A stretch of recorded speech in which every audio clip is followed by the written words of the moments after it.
Le mariage est fini à 6 heures, cet enfant de Dieu à 9 heures pour aller adorer Dieu à l'église. L'enfant de Dieu dit, Seigneur, renvoie le sommeil de mon esprit. Je m'en vais d'abord t'adorer. Aucun grain de sommeil ni de fatigue ne vont te toucher pendant le culte. C'est quand le culte va finir, tu rentres à la maison que le corps va maintenant se lâcher. Mais quand il dit, non, c'est mon fils qui se mariait. Oh non, c'est moi-même qui me mariais. Hein. Non, je ne pouvais pas y aller. Le dimanche qui suivait notre mariage ici à l'église, on était allé au culte, oui ou non, ici à Belle. Oui. Le dimanche qui suivait notre mariage traditionnel au Cameroun. Le dimanche qui suivait, on a fini la fête à 6h, 7h. On allait au culte à 9h, oui ou non? Oui. Je me suis marié, je suis fatigué. L'organisation du mariage m'a fatigué. C'est que Dieu n'est pas encore entré dans ta vie. Il n'y a rien, mais alors rien dans ce monde qui puisse séparer un chrétien de l'amour de Dieu, de son Dieu. Rien, rien et rien. S'il y a quelque chose qui sépare, tu n'as pas encore l'amour de Dieu à toi.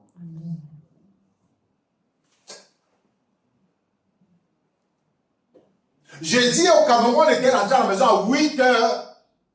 La fête est finie à 7h. À 8h, c'est là où on est entré. On a seulement eu le temps de se laver, se rhabiller, aller à l'église à 9h. Amen. Aucune fatigue.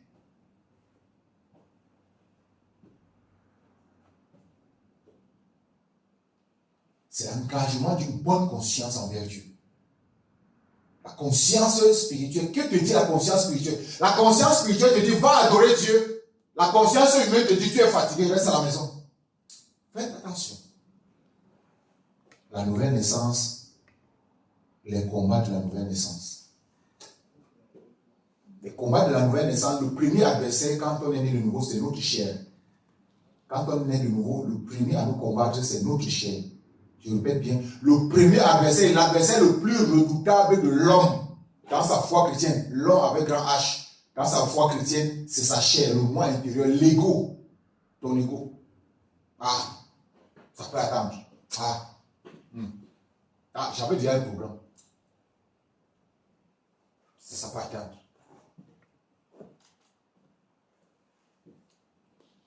Il y a des gens que j'ai entendu me dire, parce que vraiment, moi j'ai des activités, vraiment, cette période-ci, c'est une période de grandes activités pour moi. Attendons un peu la période quand le froid va commencer, là, les activités baissent. Là, je serai vraiment replié à l'église.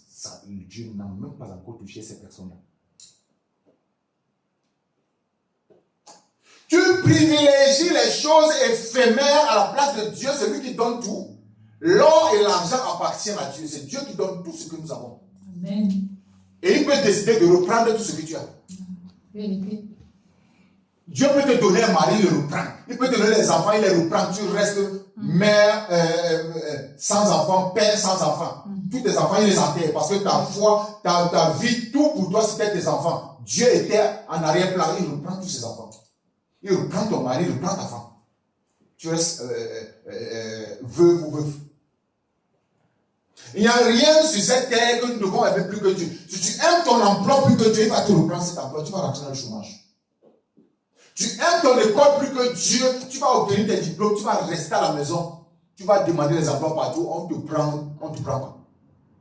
Soit on te prend quelques semaines après, on te dit rentre à la maison. Soit on étudie ton dossier, on dit va attendre, on t'appelle jamais. Parce que tu as dit d'abord mon école. Mais c'est Dieu qui te donne cette sagesse, cette intelligence. Confie ton école à Dieu. Chaque fois, va vers Dieu. Va adorer Dieu. Pendant que tu es en train de l'adorer, il met en toi quelque chose que tu ne pourrais pas imaginer.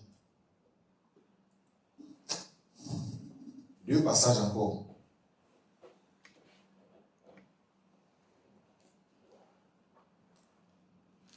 Un Timothée 4.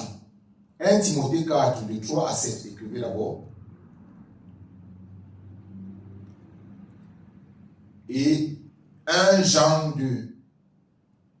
1 Timothée 4, de 3 à 7. C'est la sœur Christine qui va lire. Et 1 Jean, chapitre 2, verset 18 et verset 22. 18 à 22. Non. 18 et 22. 18 et 22. Okay. 1 Jean 2, 18 et 22. La 4 de 3 à 7. 1 Timothée. 2 Timothée 4 de 3 à 7. Si C'est 2 je- Timothée. Hein? J'ai suivi 1 Timothée. Ah non, c'était une C'est erreur. deux. C'est 2 Timothée 4 de Ok. 3 à 7. 2 Timothée. Reprenez la recherche. Mhm. 2 Timothée 4 de 3 à 7. Et la deuxième personne lit 1 Jean 2, 18, le 18 et le 22. 2 Timothée 4, verset 3 à 7. Il est écrit: Il est écrit. Car il viendra un temps où les hommes ne supporteront pas la saine doctrine, mais ayant la démangeaison d'entendre des choses agréables, ils se donneront une foule de docteurs selon leurs propres désirs. Détourneront l'oreille de la vérité et se tourneront vers les fables. Mais toi, sois sobre en toutes choses, supporte les souffrances, fais l'œuvre d'un évangéliste, remplis bien ton ministère. Amen. Amen. La deuxième personne. 3 à 7?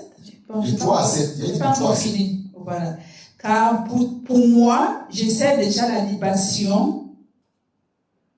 Je sais déjà les libations et le moment de mon départ approche. J'ai combattu le bon combat, j'ai achevé la course, j'ai gardé la foi. Amen. Amen. Maintenant, 1 Jean 2, verset 18.